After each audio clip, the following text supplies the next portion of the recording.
নতুন close up তোমাকে দেয় 6 গুণ বেশি ফ্রেশনেস। ক্লোজ আপ 12 ঘন্টা পর্যন্ত সতেজ নিঃশ্বাস।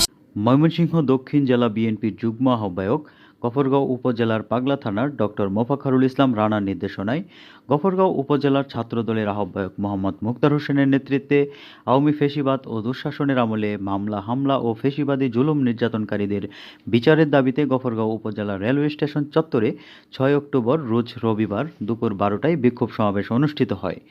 উক্ত বিক্ষোভ অনুষ্ঠানে গফরগাঁও উপজেলা ও পাগলা থানার ছাত্রদলের বিভিন্ন ইউনিট হতে আগত ছাত্রনেতা ও কর্মীদের উদ্দেশ্যে মুক্তার হোসেন বলেন, বাংলাদেশ জাতীয়তাবাদী ছাত্রদলের সাংগঠনিক অভিভাবক আগামীর রাষ্ট্রনায়ক জনাব তারেক রহমানের নির্দেশনা, আসছে দুর্গাপূজাকে কেন্দ্র করে আওয়ামী সন্ত্রাসীরা যাতে মাথাচাড়া দিয়ে না উঠতে পারে সেজন্য আমরা ঐক্যবদ্ধ হয়ে সকল ষড়যন্ত্র প্রতিহত করব।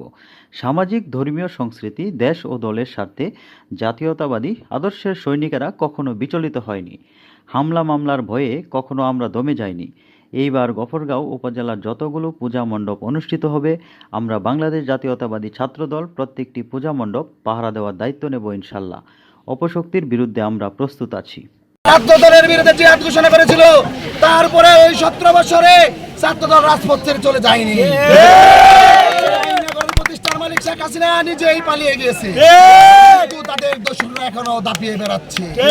তাদের বিরুদ্ধে আমি ছাত্রদল গফরগাঁও উপজেলার আহ্বায়ক হিসেবে যুদ্ধ ঘোষণা করেছি।